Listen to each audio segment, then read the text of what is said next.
नमस्कार विद्यार्थी मित्रांनो. आज आपण युनिट 3.1 कोरोमंडल फिशर या कवितेचा अभ्यास करणार आहोत. विद्यार्थी मित्रांनो, ही कविता सरोजिनी नायडू यांनी लिहिलेली आहे. या प्रस्तुत कवितेमध्ये सरोजिनी नायडू यांनी भारतातील कोरोमंडल समुद्र किनाऱ्यावर राहणाऱ्या कोळी बांधवांचे वर्णन केलेले आहे. This poem composed by Sarojini Naidu, the poem is about fishermen's life of Coromandel coast. The poem is rich in its imaginary. The imaginary of landscape and seascape are particularly striking in their effect. Friends, let's see first stanza of the poem. Rise, brother, rise, the waking skies pray to the morning light. The wind lies asleep in arm of dawn like a child that has cried all night.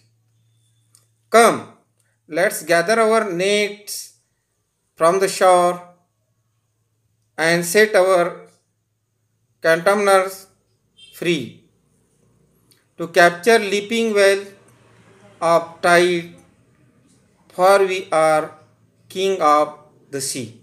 Now let's see the meaning of this stanza. The poem Coromandel Fishers talks about the lives of fishermen on Coromandel coast of India. The poet starts by asking her fellow fishermen to wake up in the morning as the first ray of the sun appears in the sky.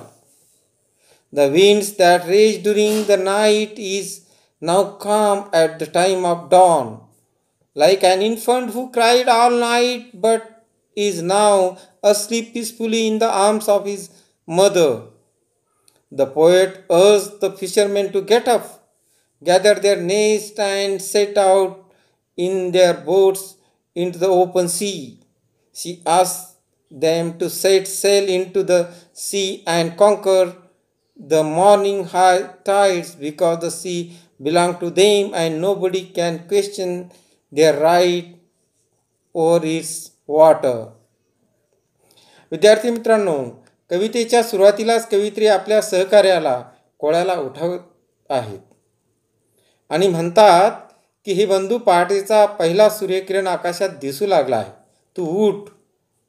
जसे एखादे मूल रात्रभर रडत दंगा करत आणि नंतर आईच्या कुशी शांत झोपी जातं, तर त्याचप्रमाणे रात्री उग्ररूप धारण केलेला वारा एखाद्या लहान मुलासारखा पहाटे शांत झाला आहे. विद्यार्थी मित्रांनो, now let's see second stanza of the poem. No longer delay, let us hasten away in the track of the seagull's call. Sea is our mother, and the sea is our mother. The cloud is our brother. The waves are our comrades all. What though we lost at the fall of the sun, where the hand of the sea gods drives? He who holds the storm by the hair will hide in his breast our lives. Now let's see the meaning of this stanza. Stanza number 2. The poet motivates them to hurry by saying that the seagulls call them into the sea.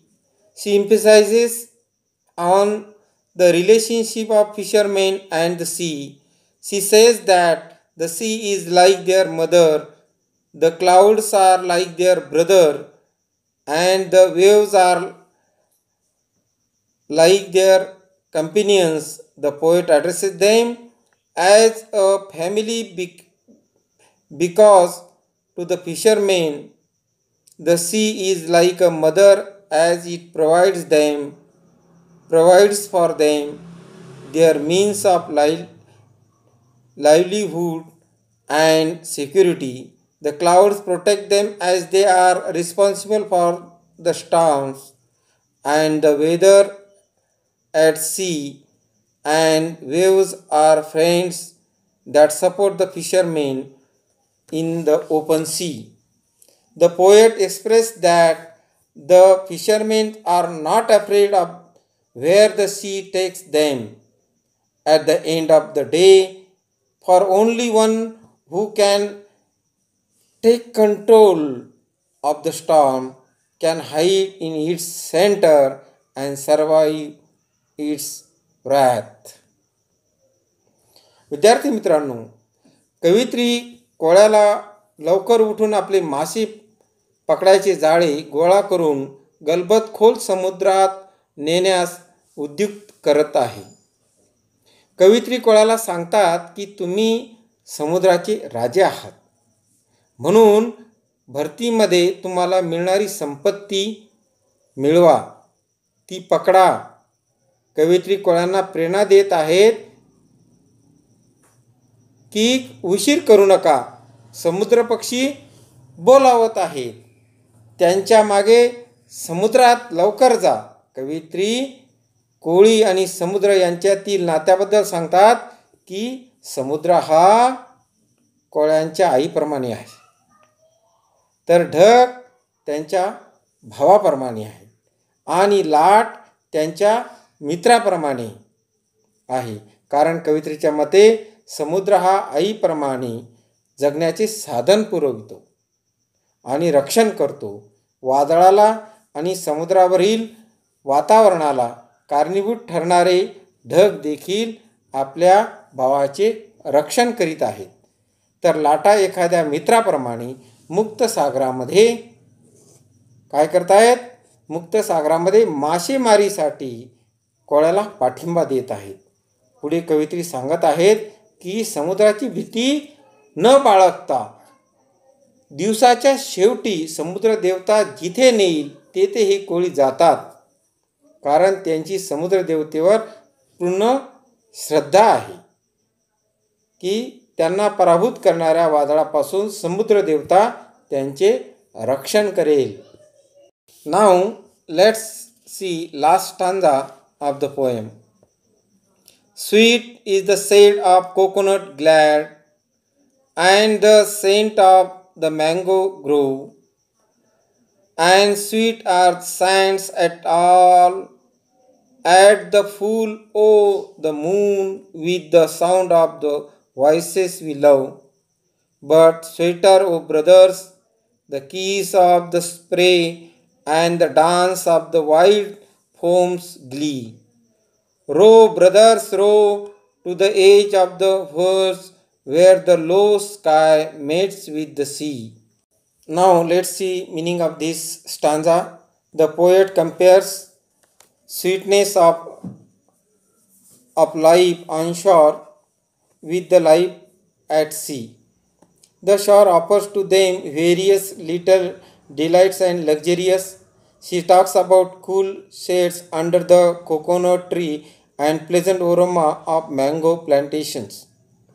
The poet describes at the sand at shore which shines in the moonlight, the melodious voices of people of community as they make merry and sing their folk songs together. However, she says that the joy of being in the boat and getting splashed by the wild and foamy waves that dances in joy is sweeter. Thus the poet calls upon the fishermen to continue their journey at the sea and to row their boats till horizon where the sky and the sea unite. The poem is written by Sarojini Naidu, who was famous freedom fighter, and her writing during that time inspired many to actively participate and fight for our nation. The poem can be treated as calling our nation, calling from the poet to the people of Coromandel Coast to rise and actively participate in the freedom struggle. The sea can be looked at our nation, and the storm in the sea can be the freedom struggle.